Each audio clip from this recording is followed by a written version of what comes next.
38절부터 보겠습니다.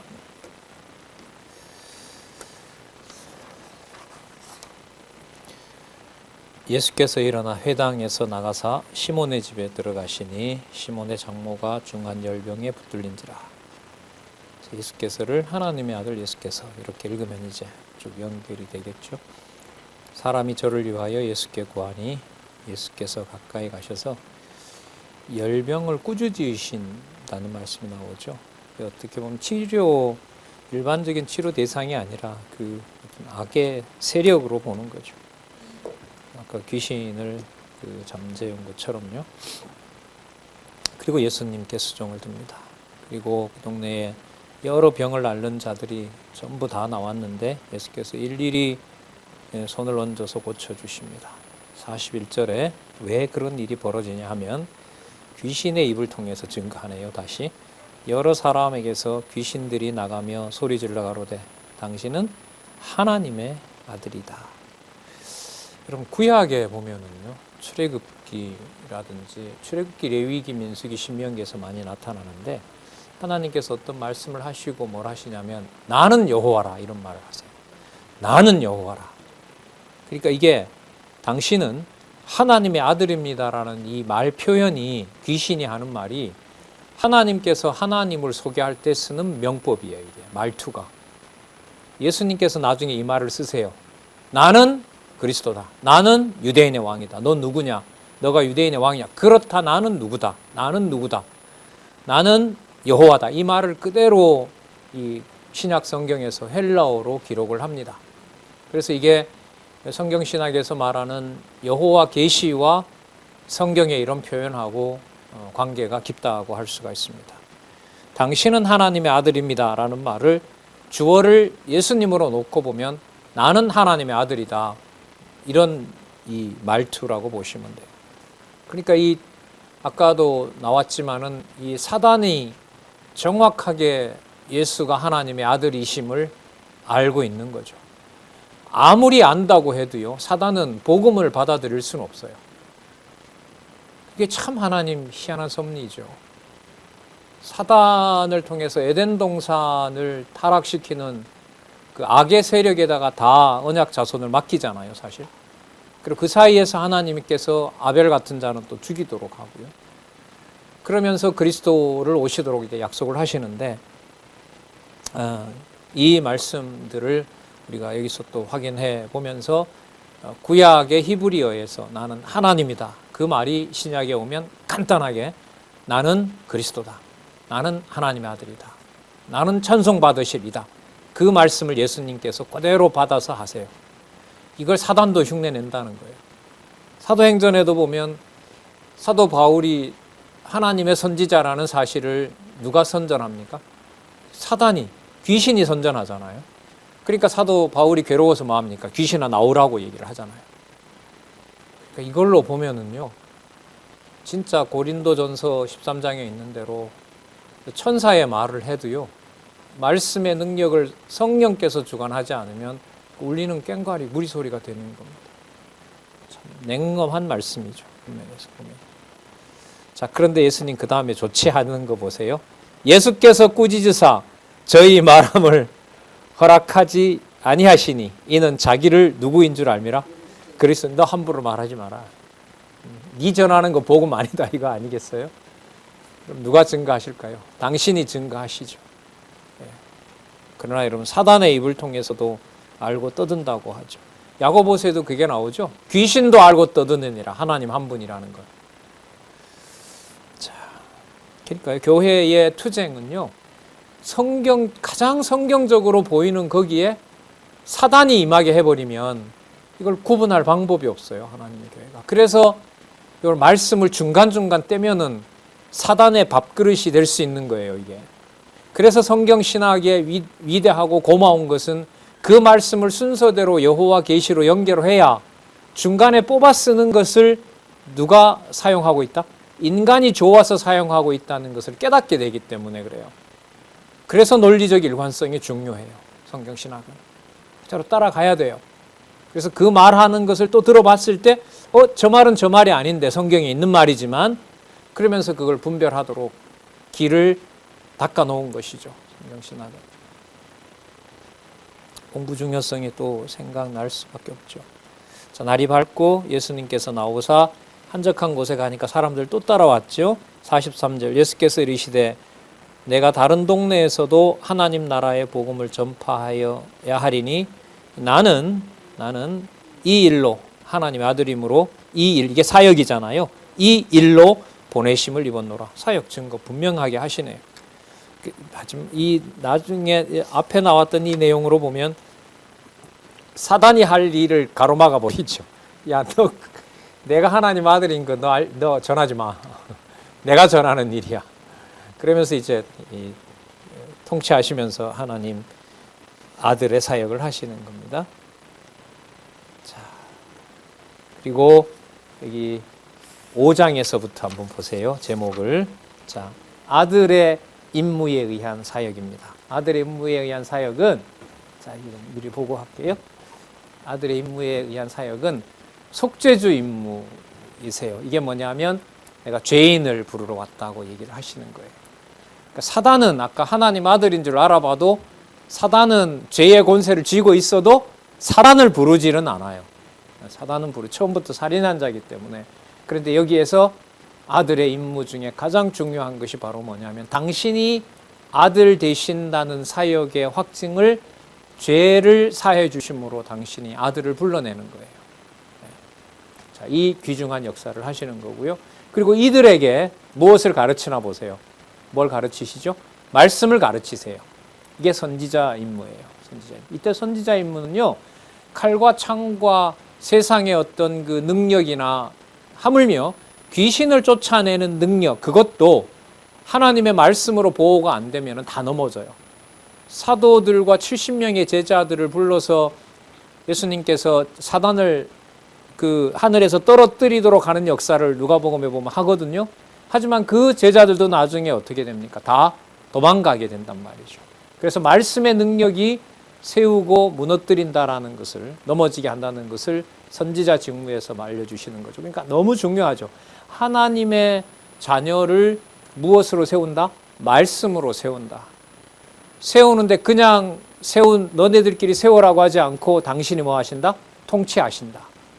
통치하신다. 이게 바로 아들 임무의 논리적인 과정이에요. 본문이 그렇게 연결되는지는 이제 들어가서 살펴볼 거예요. 먼저 표적 보여주시고요. 권한을 행사하십니다. 표적을 바탕으로. 그리고 임무 수행은 표적과 권한을 통해서 보여준 그 일이 바로 말씀의 능력임을 보여주고요. 말씀이 인간의 능력이 아니라는 사실을 표적을 통해서 다시 확인해 주시고, 그것은 바로 누구 권능이다? 내 권능이다. 여기 보면 나오죠? 통치자 권능이다. 그리고 통치자 권능을 다시 확인하기 위해서 표적을 사용하시는 겁니다. 자, 성경 본문에 들어가서 따라가면 더 분명히 확인할 수가 있습니다. 7.365에 보시면 속죄주 임무에 의한 사역부터 한번 볼게요. 그 나오기 전에요. 들어가기 전에 7.365의 그 두 번째 단락에 보시면 구약의 근거가 나와 있는데, 레위기 6장 7절에 보면 레위의 아들들을 세워서 그들이 제사를 드리도록 합니다. 그러니까 아들들을 세워서 제사 행위를 하도록 한다는 것이 바로 중요한 근거죠. 그러니까 하나님을 섬기는 일을 누구로 하여금? 레위의 아들들을 선택해서 그 후손으로 하여금 하게 했다는 거고요. 그리고 그 다음에 신명기 18장 15절에서 형제들 중에서, 그러니까 그 아들과 형제들 중에서 누가 나와요? 선지자가 나오죠. 그러니까 이게 분리가 안 되는 거예요. 선지직이 속죄주라든지 선지자라든지 그리고 통치자라든지, 그건 여러분 창세기 49장 10절에 유다의 호리 왕의 표시가 유다 지파로부터 떠나지 않고 메시아가 오실 때까지 거기에 있으리라고 했던 약속도 이루시는 겁니다. 자, 먼저 속죄주 표적 한번 볼게요. 거기 출애굽기 28장 29장에 제사하는 그 율례가 들어있는 것을 소개를 하고 있습니다. 5장 1절에서부터 11절. 고기 잡는 표적을 보여 죄인임을 고백하는 시몬, 베드로죠. 베드로를 부릅니다. 자, 무리가 막 예수님을 에워싸고 가겠죠. 자, 하나님의 말씀을 들을세. 우리는 앞에 확인한 내용을 본다면 하나님의 아들이니까요.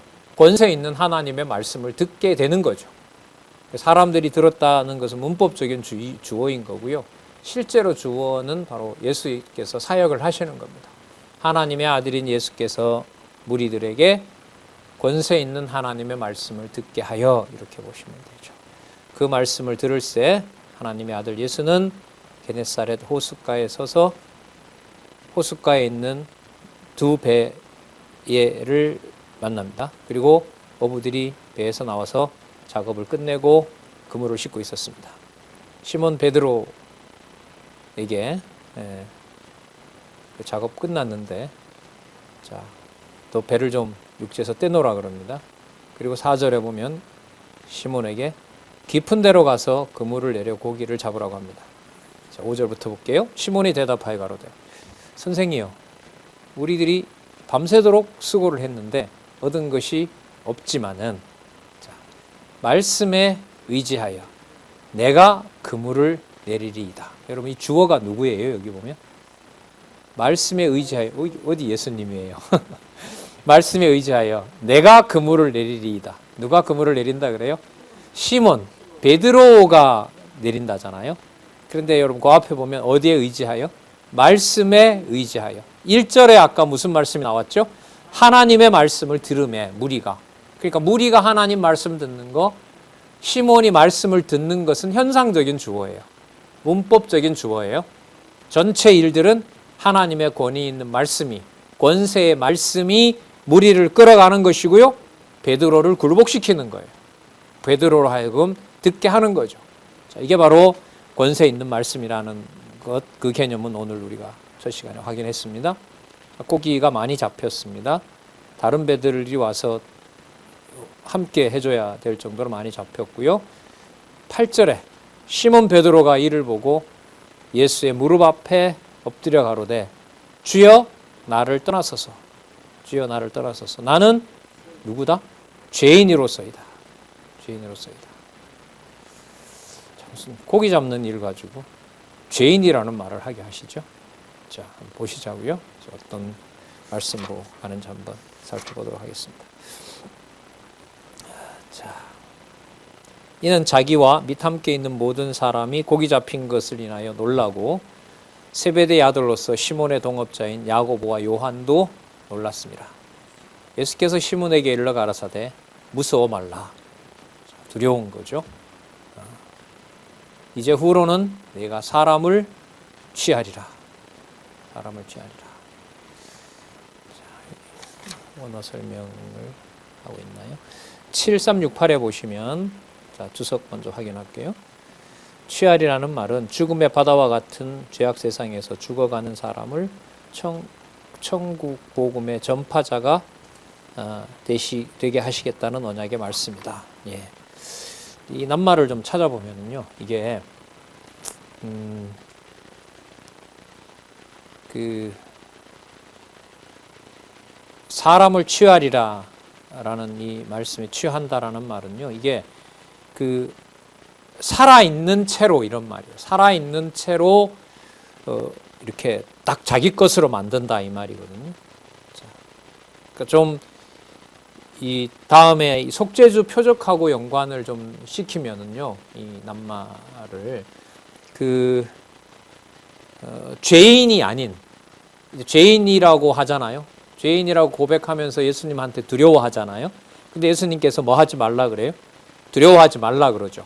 그러니까 뭐가 아니라는 말이에요. 아까 죄인이다라고 하면서 예수님 앞에 두려워했는데, 예수님이 두려워 말라 했던 말은 너 누가 아니다 이 말이에요. 죄인이 아니다 이 말인 거죠. 그러니까 요걸 전제로 하고 봐야 돼요. 그러니까 죄인이 아니다. 이건 그러니까 속죄주 표적하고 관계가 돼야 되거든요, 이게. 자, 그러면 그 죄인이 아니다라는 거죠. 두려워하지 말라라는 말은. 왜냐하면은 이렇게 되겠죠. 왜냐하면은 내가 죄인이 아닌 자들을 뭐 하게 된다? 그대로 고기를 많이 잡듯이 뭐 하게 된다? 많이 잡게 된다. 이렇게 주석들을 대부분 합니다. 뭐 완전히 틀린 것 같지는 않아요. 그리고 메모를 하나 하시면 디모데후서 2장 26절에 보면 이 말씀이 그대로 표현이 돼요. 자, 거기 보면 하나님께 사로잡힌 바 된다라고 할 때 이 낱말을 써요. 그러면 지금 이 문맥으로 봤을 때 두려워하지 말라고 하시는 이 사역을 예수께서 하시면서 죄인이 아니라 아까 산채로 잡는다라는 말은 뭐 산채로 잡아먹다 이런 어떤 부정적인 의미보다가는요, 죄인이 아닌 자로 뭐 하겠다? 복음을 증거하게 하겠다. 복음이 들어야 될 자들에게 복음을 증거하게 하겠다. 아까 여러분 주석 내용을 좀 문법적인 데 좀 치중해서 말씀을 드린 겁니다. 죽어가는 사람을 구원하는 천국의 복음 전파자가 되겠다라는 말을 낱말 분석을 조금 더 해보면 살아있는 하나님의 백성으로 내가 부르는데 너를 사용하겠다 이 말입니다. 자, 모든 것을 버려두고 예수를 쫓으니라 이렇게 됩니다.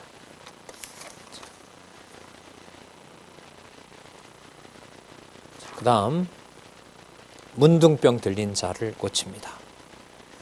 자, 예수께서 한 동네에 계시는데 온몸에 문둥병 들린 사람이 예수를 보고 엎드려 구하여 가로되 나를 깨끗게 하실 수 있나이다 라고 얘기를 합니다. 자, 그런데 13절에 보면 손을 내밀어 내가 네게 원하노니 깨끗함을 받으라 하신데 문둥병이 떠나갑니다.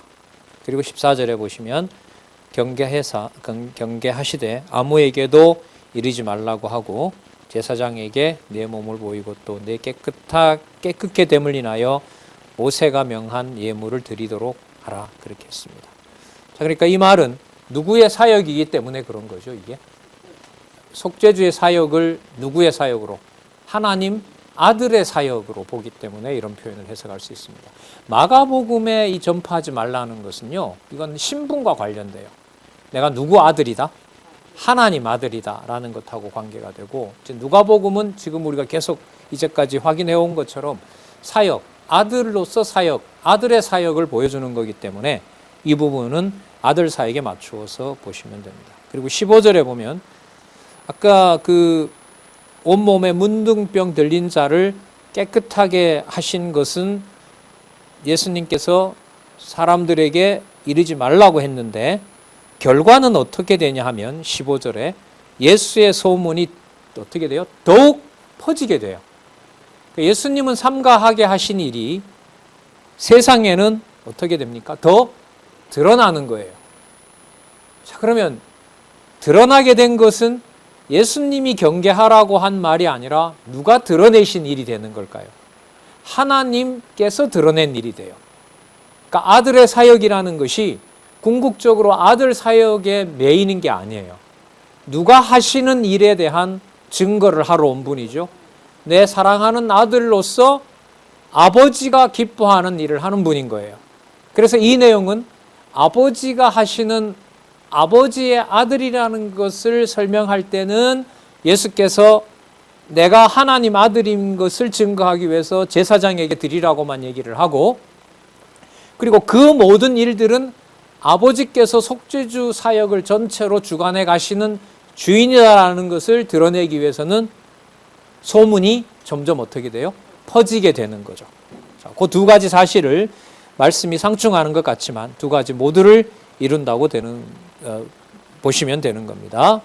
자, 예수의 소문이 더욱 퍼짐에 허다한 무리가 말씀을 듣고 자기 병도 나음을 얻고자 하여 모여오되 예수께서는 물러가서 한적한 곳에서 기도하시느라. 그럼 기도는 누구에게 하는 걸까요?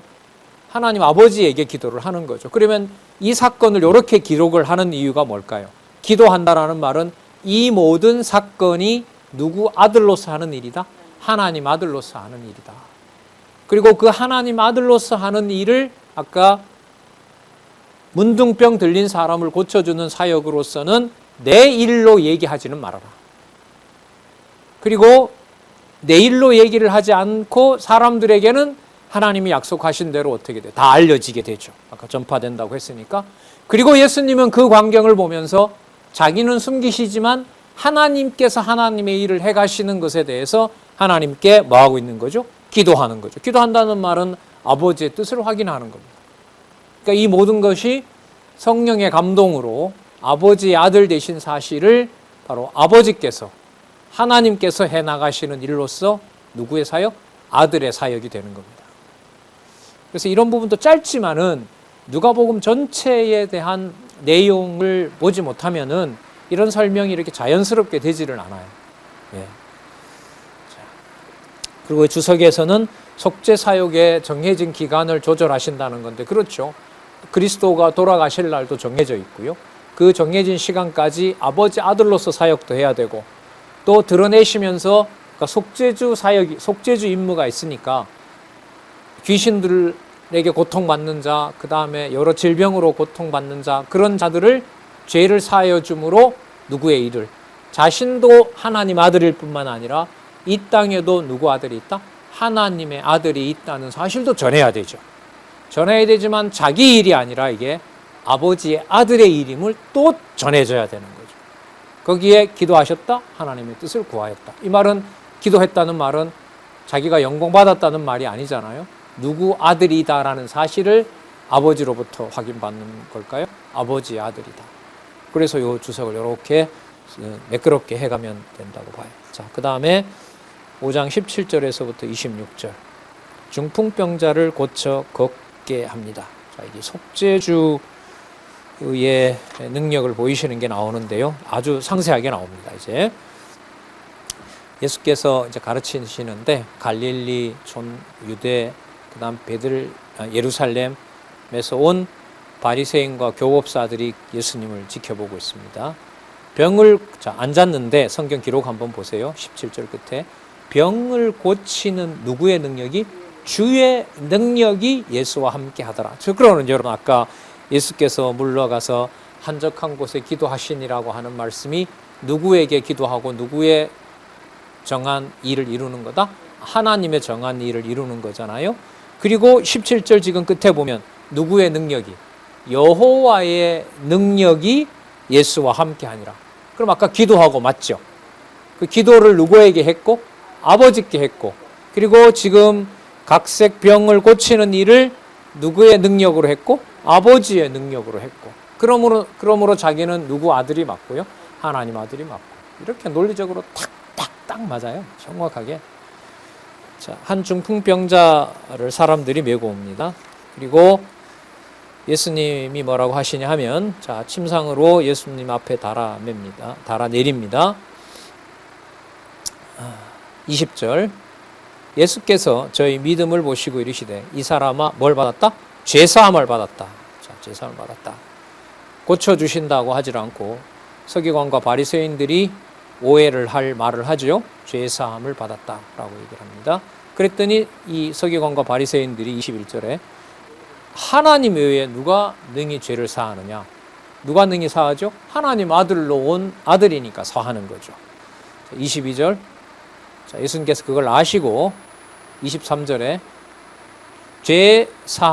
저 사람의 죄 사함을 받았느니라 하는 말과 일어나 걸어가라 하는 말 어느 것이 쉽겠느냐? 자, 너희들 듣기에는 걸어가라, 일어나서, 그 말이 훨씬 쉽겠지만, 자, 24절 목적이 뭐냐 하면, 그러나 인자가 땅에서 죄를 사하는 권세가 있는 줄을 너희로 알게 하려고 한 것이다. 그래서 무슨 임무? 속죄주 임무. 이렇게 딱 모아지죠. 그리고 침상을 가지고 가라고 하면서 병도 낫게 합니다. 병 고침의 목적은 죄 사하는 권세가 있는 아들의 사역을 하고 계시기 때문에 그렇고요. 자, 누웠던 것을 가지고, 자, 25절에 보세요. 아까 아버지께 기도했다고 했죠? 누구의 영광요? 하나님께 영광을 돌리며 자기 집으로 돌아가니 모든 사람이 놀라 하나님께 영광을 돌리며 심히 두려워하여 가로되 오늘날 우리가 기이한 일을 보았다.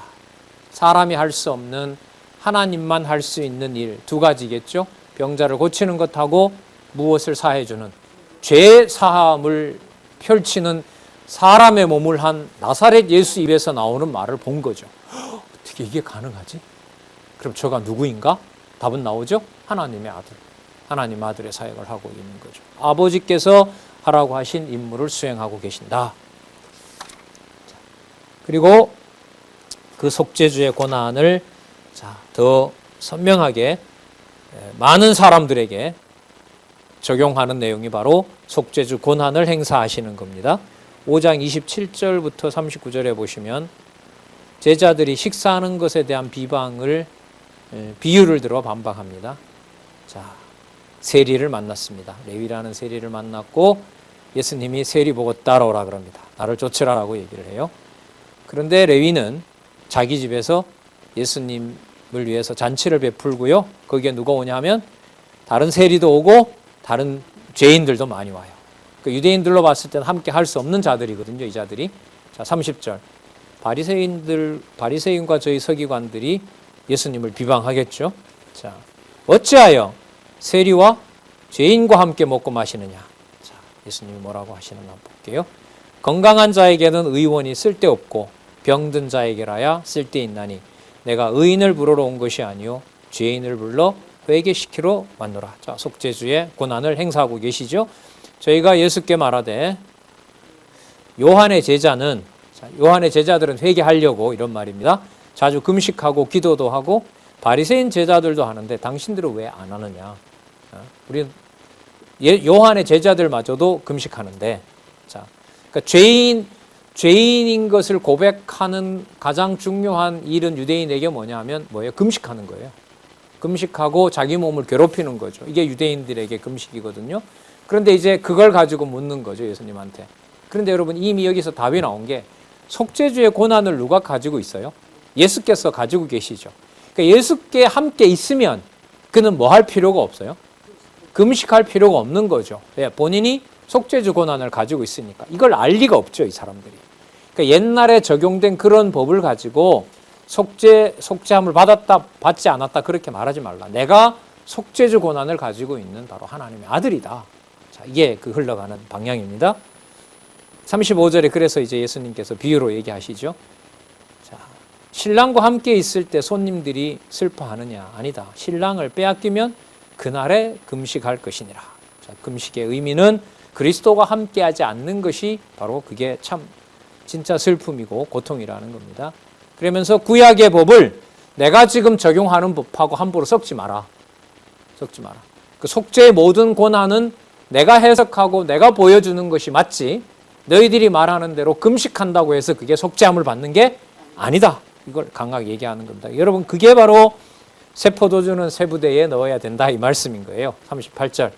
새 포도주는 새 부대에 넣어야 할 것이니라. 묵은 포도주를 마시고 새 것을 원하는 자가 없나니 이는 묵은 것이 좋다 함이니라. 그러니까 이 말씀은 아까 질문했던 이 바리새인들과 서기관들은 그들은 속죄를 해준다 안 해준다? 속죄를 안 해준다 이 말이에요. 속죄하지 않겠다는 것이죠. 그러니까 너네들에게는 속죄주 고난 내가 행사 안 하겠다.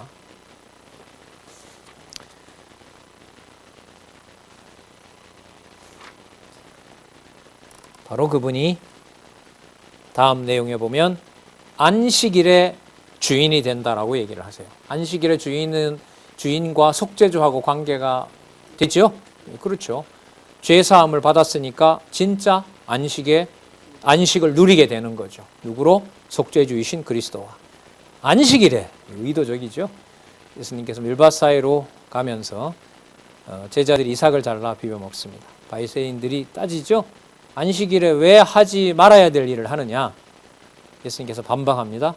다윗이 자기와 함께한 자들이 있을 때 안식일에 성소에서 하나님의 전에 들어가서 제사장 밖에 먹지 못하는 빵을 먹은 적이 있지 않느냐?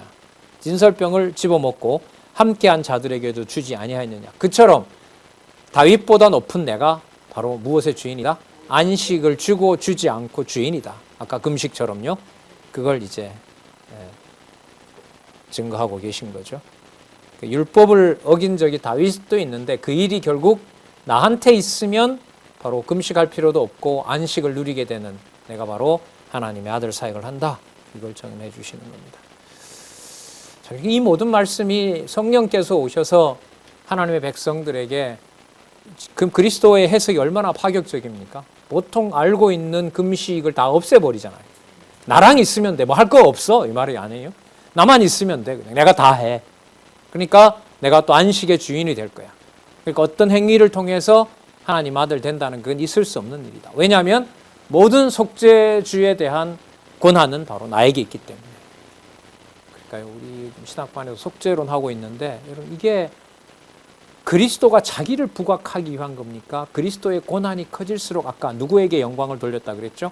하나님께 영광을 돌렸다는 거죠. 그러니까 속죄론이 예수님과 우리 관계로 설명이 될까요? 안 될까요? 안 돼요. 여호와 계시가 안 넣으면 안 돼요. 그러면 마태, 마가, 누가, 요한이라는 그 흐름 속에서 이 세상에 구주로 오셨다는 예수님에 대한 정체를 설명을 하고 누구에게로 결론이 나야 돼요? 그리스도도 기도하셨잖아요.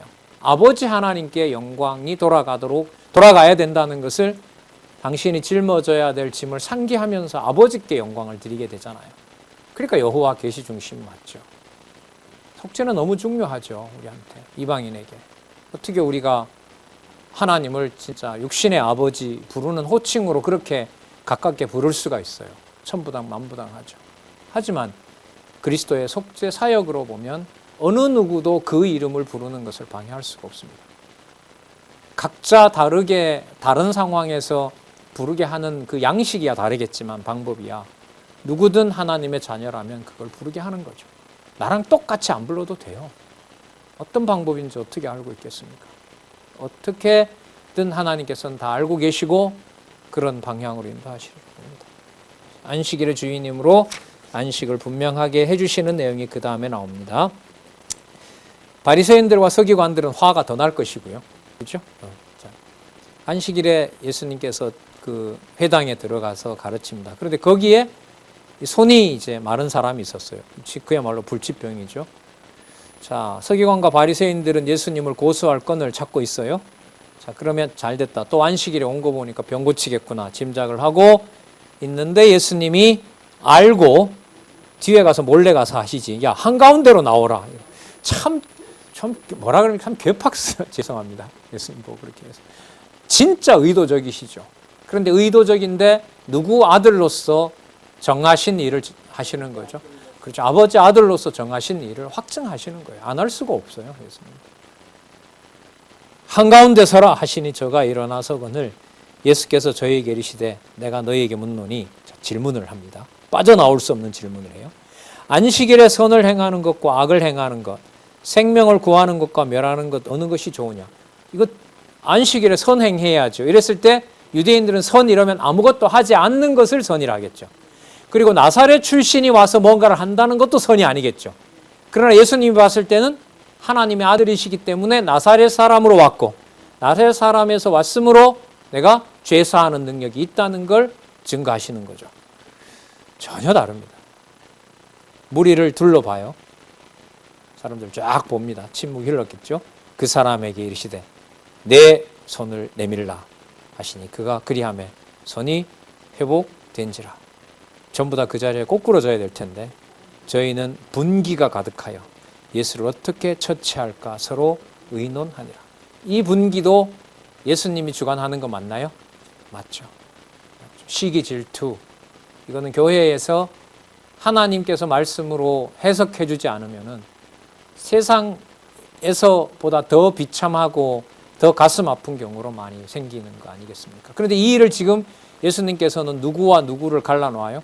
유대인으로 온 자신과 진짜 유대인들의 자손이라고 하는 서기관과 바리새인들을 뭐합니까? 분리시키는 거예요. 억지로 떼놓는 거예요. 뭐 비슷한 것을 서로 엮어서 이것도 아니에요. 냉정하게 갈라놓아 버리세요. 예수님께서. 그럼 이게 바로 무슨 능력이냐 하면 말씀의 능력이에요. 그러니까 듬성듬성 대충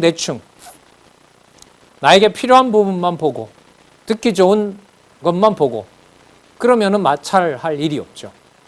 다 그리스도 안에서 우리가 형제고 잘 지내야 되고 또 잘 지낼 수 있고 여러 가지 여유가 있으면 서로 나누고 이러면 얼마나 좋아요.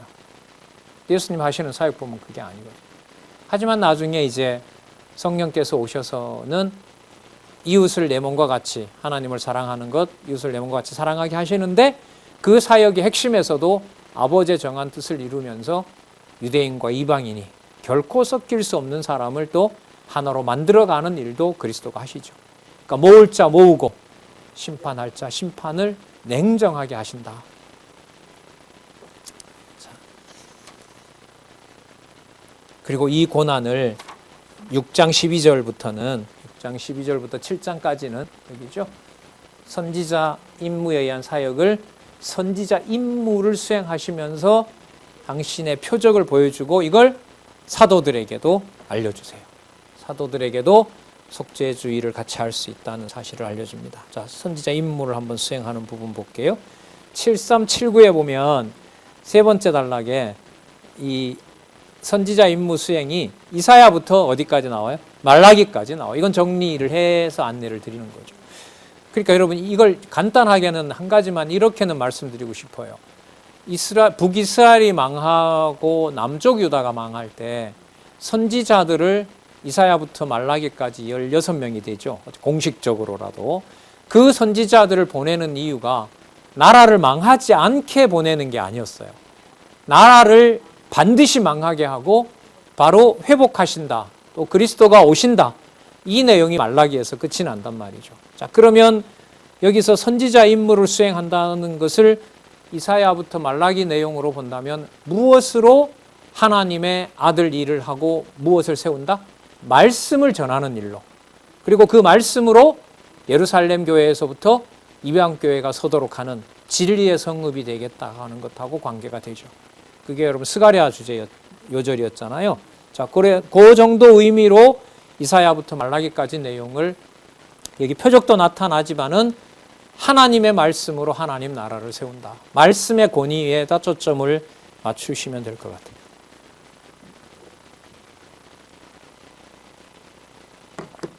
그래서 12절부터 19절 누구를요? 12제자를 누구로? 사도로 세우고 여러 표적을 행하여 전 유대와 이방 땅에서 선지자 임무를 하도록 시킵니다. 사역을 하세요. 자, 보겠습니다. 때 예수께서 기도하시러 산에 가사 밤이 맞도록 하나님께 기도하시고 밤새도록 기도하신 거죠. 이게 앞부분에도 나왔죠. 앞부분에 병을 고쳤을 때 그 사람에게는 알리지 말라고 하고 예수님께서 알리지 말고 아버지의 영광을 위한다고 보여주시고 아버지의 이름을 보여주시고 그러나 세상에는 그 복음이 계속 확산이 되고 그것이 아버지의 뜻대로 된다는 것을 예수 그리스도는 앞에 보면 뭐 했다 그랬죠? 기도하시는 거죠. 아버지 뜻을 구하는 거죠. 그리고 지금 이 내용도 보면 아버지 뜻을 구하는 것으로 나오죠. 그럼 이 사역의 핵심에서 핵심 내용을 전달할 때 마지막으로 그리스도가 보여주신 것은 기도잖아요. 그 기도는 결국 누구의 아들이라는 겁니까? 하나님의 아들로서의 사역인 거예요. 그래서 여러분 증명이 우리가 하나님 아들로서 복음을 전하고 또한 이렇게 공부하고 교회 생활을 하는 것이 하나님 살아계신 증거가 되는 거예요. 이게 놀라운 일인 거죠. 말씀으로 함께 진리 안에서 그리스도의 통치를 받게 하는 그 현상이 이렇게 평탄하게 순조롭게 이 조용하게 이 좋은 환경에서 말씀을 이렇게 서로 보게 하는 것이 하나님 살아계신 증거라는 거예요. 하나님 살아계신 증거. 자, 기도하시고 제자들에게 오십니다. 그리고 그 일을 얘기를 하시는데 바로 사도들을 선택해서 보내는 거죠. 14절에 보면 이름 나오죠. 시몬, 안드레, 야고보, 요한, 빌립, 바돌로메, 마테, 도마, 알포의 아들 야고보, 그 다음에 셀롯, 열심당원, 시몬, 그리고 야고보의 아들 유다, 그리고 예수를 파는 자 가룟 유다까지 팔자까지 넣어서 바로 선지자 임무를 수행하게 하시는 겁니다. 그리고 같이 병 고치고 귀신을 쫓아내는 능력을 줬지만은 하나님이 버릴 자는 버릴 자예요. 그를 끝까지 보존하지는 않아요. 무서운 섭리죠. 예수께서 저희와 함께 땅에 오셨습니다. 허다한 무리가 왔겠죠. 그리고 예수님의 말씀도 듣고 병 고침을 얻으려고 유대 사방과 예루살렘과 두로와 시돈의 해안으로부터 온 많은 백성이 있더라. 유대와 이스라엘과 이방 땅에서 18절입니다. 더러운 귀신에게 고난 받는 자들도 고침을 얻은지라. 무리가 예수를 만지려고 힘쓰니 이는 능력이 예수께로 나서 모든 사람을 낫게 함이라. 우리는 아까 그러나 12절에서 예수께서 이 모든 사역의 핵심을 누구와 하시는 일? 하나님이 하시는 일, 아버지가 하시는 일이라는 사실을 계속 증거하는 겁니다. 그렇기 때문에 그리스도가 하시는 그 일이 바로 권위가 있는 거예요. 누가 보장하시고 누가 해가시는 일이니까. 아버지 하나님께서 해나가시는 일이기 때문에. 그래서 그리스도의 이 사역을 해가시는 방식을 보면 우리도 뭐 기도도 그렇게 하지만 또 한 번 좀 의식하고 싶은 것이 실제로 그리스도가 머리 되신 교회의 사건에서 하나님 아버지의 아까 여기 보시면 심판도 드러나고요. 평안을 줄 자도 드러나고요. 또 그 안에 가룟유다처럼 뭐 할 자? 팔자. 적그리스도도 그 안에 등장하고요. 배신자도 등장하고요. 그 상황 속에서 아버지의 뜻이 무엇인지를 기도하게 해요. 그게 계시 중심이에요. 계시 중심이 우리 좋은 대로 돌아가는 게 아니에요. 민간적인 얘기지만 예수님께서 얼마나 고통스럽습니까? 전해야 되고 전하지만 자기 뜻 드러내지 않아야 되고 선택하긴 했는데 하나님의 뜻대로 선택했지만 저자가 눈앞에 있는 자가 3년 후에 나를 배신할 거라고 알고 있고 동족으로 온 동족이라고 하는 유대인들과 바리새인들과 서기관들은 무조건 나를 죽이려고 해야 되고 그 모든 과정이 누구의 일을 해나가시는 일이다? 아버지의 일을 해나간다는 게 이게 인간적인 얘기입니다. 그게 보통 믿어지겠냐 말이죠. 그래서 그로 하여금 그리스도야말로 뭐 하지 않을 수 없게 해요? 아버지의 뜻이 맞다는 걸 확인하지 않을 수 없게 해요. 그게 바로 뭐냐 하면 기도예요. 기도하게 하시는 거예요. 예수께서도. 그 기도를 어떻게 하게 하시는지에 대한 방대한 내용이 시편 3편에서부터 89편까지 나와 있어요. 성취, 기원, 강구시. 하나님이 약속하신 거 하나님이 이루어지지 않으면 절대로 이루어지지 않습니다. 하지만 이 약속은 반드시 이루어집니다. 하지만 대적한테 당해야 돼요. 성전도 불에 타야 됩니다. 정하신 대로. 그게 하나님의 뜻으로 도저히 받아들일 수 없기 때문에 기도할 수밖에 없어요. 간구하면서 깨닫게 하세요. 그리고 다 타고 다 무너져도 90편에 가면 하늘에 있는 보좌로 영원한 약속은 아무런 변동이 없다는 것을 또 깨닫게 하세요. 그럼 실체가 아닌 그림자 시대에도 다윗으로 하여금 그렇게 기도했는데 신약 시대에 실체로 오신 그리스도의 사역은 그리스도가 지금 하시는 것처럼 하나님의 성도들에게 하나님의 말씀을 깨닫게 함으로 이 기도가 안 이루어지겠습니까? 좀 인간적인 표현까지 섞어서 말씀드리면 때리고 뽑고 흩고 그리고 멸해버리고 완전히 끝을 내는 그 현장이 그게 교회와 관련해서요.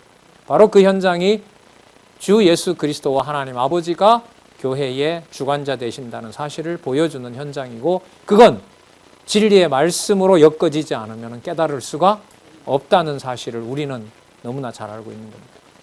그래서 이 말씀을 듣게 하는 것이 단지 귀가 부드러워지고 귀가 즐거운 말씀으로 끝나게 하지 않는다는 거죠. 풍요로움이 있으면 나눠주는 일이 많을 텐데 그 일을 하나님께서 어떻게 이루실 건지 과거 10여 년 전에 많은 수십 명의 사람들이 여기 와서 외국인들도 인도에 있는 목사들도 또 그리고 조선족들도 또 다른 미국의 소식을 가져온 사람들도 하면서 그 모든 과정들을 하나님께서 이제 조절해 가시고 좀 비교를 하면 그때 일은 어느 특정한 사람들이 했지만은 코로나 시간이 지났을 때는 제 생각에는 수십 명의 성경신학을 전할 수 있는 동력자들이 만들어졌다는 것이 10여 년 전에 성경신학연구소에서 특정한 몇 사람이 했던 일로 끝나지 않고 복음을 전하는 준비가 지금 하나님이 시켜주셨다. 저는 그렇게 지금 상황을 좀 받아들이고 싶습니다. 그 일을 하나님께서 어떻게 해주실지는 또 기다리면서 또 해가시는 일을 통해서 그리스도처럼 하나님의 이름을 부르도록 하시겠죠. 자, 여기 보면 또 나오죠. 선지자 임무와 관련해서 이렇게 말씀을 하시고요. 17절에 예수께서 18절에 했고요. 이는 능력이 예수께로 나서 모든 사람을 낫게 함이니라까지 했죠. 자, 그래서 하나님의 능력으로 사도들이 받을 복을 얘기를 하고요. 복 받을 자가 있는가 하면 잘 보세요. 사도로 세우는 건 여러분 무슨 군대를 만드는 거예요. 말씀을 전할 말씀의 능력을 드러낼 자를 뽑는 거죠. 후자잖아요. 그럼 그 말씀의 능력을 주시는 자는 그 말씀을 통해서 아버지의 뜻을 확증할 것이고 받지 못할 자는 그 말씀을 듣고 뭐 할까요? 저주를 받겠죠. 이게 말씀을 전했을 때 일어나는 일입니다. 그건 우리가 성경신학에서 지금 살펴본 것처럼 말씀을 순서대로 그대로 창세기부터 시작해서 계시록까지 받을 수 있느냐, 아니면 듣다가 그 말씀이 받아들여지지 않고 말씀을 그냥 멀리 해버리게 되거나 뭐 돌아올 자도 있지만 그것으로 그냥 끝내는 일도 일어나겠죠. 자, 심판 사역하고 관계가 됩니다. 말씀으로. 예수께서 눈을 들어 제자들을 보시고 가라사대 가난한 자는 복이 있나니, 제자들을 보고 말씀하시는 거니까요. 이게 복과 관련된 거겠죠. 하나님 나라가 너희 것이요 줄인 자들이 복이 있나니 배부를 것이고, 우는 자는 복이 있나니 웃게 될 것이고. 자, 22절 잘 보시기 바랍니다. 인자를 인하여 사람들이 너희를 미워하고 멀리하고 욕하고 악하다고 버릴 때 너희에게 그게 뭐가 있는 것이다? 복이 있도다. 왜냐하면 이게 하나님 정하신 사역이니까요. 그러니까 하나님이 하나님 하시는 대로 일을 했기 때문에 그 일이 복 있는 일이고 좋은 일인 거죠. 이게 바로 그리스도께서 얘기하시는 하나님 아들의 임무인 겁니다. 23절. 그날에 악하다고 하는데 뭐 하래요? 23절 보세요. 그날에 뭐 하고? 참 쉬우면서도 어렵네요. 기뻐하고 뛰놀라. 왜냐하면 하늘에서 너희 상이 크기 때문에. 그럼 누구 아들이라는 걸 확인해 주죠? 그렇죠. 그리스도가 그럼 기도하시면서 뭘 확증하셨을까요? 밤새도록 자기에게 일어나는 일을 아버지가 기뻐하는 것처럼 저도 기뻐하고 싶습니다. 그걸 확인하도록 해주신 거죠. 그리고 그걸 자기뿐 아니라 제자들에게도. 저희 조상들이 선지자들에게 이와 같이 하였느니라. 자, 화 있을 자를 얘기를 합니다. 그러나 화 있을 자여, 너희 부요한 자여, 너희는 너희 위로를 이미 받았느니라. 이 종교와 정치와 다 연관되어 있고 부를 누리는 자들이고 그리스도를 배척하는 자들이겠죠. 화 있을진저, 누구에게? 이제 너희 배부른 자여, 너희는 줄이리라. 화 있을진저, 이제 웃는 자여, 너희가 외통하며 울리로다. 이건 나중에 예루살렘 멸망할 것하고 관계되죠. 진짜 다 처참하게 망하거든요. 가지고 있는 자들은 모든 걸 다 빼앗기게 되고 죽고 그러잖아요. 자, 26절. 모든 사람이 너희를 칭찬하면 화가 있도다. 이 그리스도와 관계된 얘기입니다. 자, 저희 조상들이 거짓 선지자들에게 이와 같이 하였느니라. 자, 이게 대해서 이제 이 저자는 예로 드는 게 뭐냐면 열왕기상 18장에 아하 왕 당시에 엘리야와 대적했죠. 몇 명이 대적했습니까? 450명이 했죠. 한 850명. 자, 그런 수백 명의 무리들이 아합을 따르죠. 그러나 그들을 하나님의 진리가 보호하고 있었던 것은 아니죠. 하나님의 말씀을 들고 온 하나님이 보낸 자는 누구냐면 엘리야 한 사람이었어요. 그런 것처럼 이 저자의 해석은, 이 주석은 앞으로 그리스도의 사도들이 누릴 복이라고 하는 것이 모든 사람들이 봤을 때는 뭘 받은 것처럼, 화를 당하는 것처럼. 그럼 엘리야가 봤을 때는 엘리야 기준으로 보면 혼자고 450인데 그리고 수백 명이 더 많은 거짓 지도자들이 있는데 사람들이 봤을 때는 숫자 많은 것이 진리인 것 같지만 절대로 그런 것이 아니다. 내 이름을 인하여 핍박받는 것이 바로 나의 일이고 내가 약속한 일이고 아버지의 일이다. 그리고 그것으로 끝나는 것이 아니라, 자, 더 중요한 말씀이 그 다음에 나오는데 그 복받을 자들이 어떤 자들이냐 하면은요, 원수까지 사랑하게 되는 자입니다. 원수까지. 그럼 이렇게 되는 거죠. 예수님께서 가룟 유다를 3년 동안 알고서 데리고 있는다는 게 얼마나 힘들겠어요, 인간적으로. 자, 그러나 예수님으로서는 정한 기간까지 누구를 데리고 있어야 돼요? 가룟 유다를 데리고 있어야 돼요. 챙겨줘야 돼요. 연복궤도 맡겼어요. 또 표적도 줬어요. 그러면 자기를 버릴 배신자를 예수님은 뭐 하고 있었던 거죠? 양육하고 있었던 거죠. 그야말로 사랑하고 있었던 거 아니에요. 하지만 하나님이 정한 뜻은 끝까지 가룟 유다는 백성이 되는 거예요? 아니죠. 그게 바로 여러분 보세요. 원수 사랑을 내가 하고 원수 사랑할 자가 택한지 안 한지는 누구 일이 아니에요. 내 일이 아닌 거예요. 그래서 그게 데살로니가 전서에 가면 나오나요? 원수같이 대하지 말고 뭐처럼? 형제처럼. 그럼 형제처럼 대하고 그 사람의 말로는 제가 몰라요. 말씀을 나누고 말씀을 전해주고 말씀과 함께하는 아름다운 일을 하게 하면 돼요. 우리들은 하게 하시는 거고, 그리고 그 일의 마지막은 누가 알아서 하세요? 그렇죠. 아들 사역을 주관하시는 하나님께서 하시면 돼요. 그래서 이 호크마 하우스를 비롯한 앞으로 저기 본당 장안중앙교회 저기 본당도 그 모든 내용들을 지금 약속하신 것처럼 하나님 아들 사역에서 약속하신 일이 벌어지고, 그리고 일의 좋고 나쁨은 전적으로 누구에게요? 하나님께, 하나님의 심판에 맡기는 일이 지금 약속이기 때문에 앞으로 이루어지기를 원하고 이루어지지 않겠나.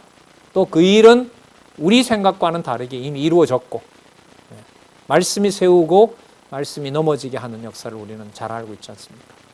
간절함이고 또한 강한 아주 소원입니다. 예, 기도하겠습니다. 여기까지 하겠습니다. 하나님 아버지 감사합니다. 하나님의 아들로서 그리스도가 하시는 사역을 오직 하나님의 영광과 하나님의 정하신 뜻을 이루는 힘든 기도 가운데서 하나님 이루어 가시는 것을 살펴봤습니다. 지혜의 영으로 충만한 그리스도의 사역 가운데서도 인간들이 절대로 이해할 수 없는 하나님의 놀라운 능력이 드러나고 있습니다. 우리 또한 보혜사 성령으로 조명하여 주셔서 그리스도의 몸된 교회를 통치하시는 그리스도의 놀라운 능력과 힘을 저희들 깨달을 수 있도록, 그래서 그가 찬양하도록 하신 여호와 하나님을 항상 잊고 항상 기억하고 잊지 않도록 인도하여 주시옵소서. 예수님의 이름으로 기도드렸습니다. 아멘.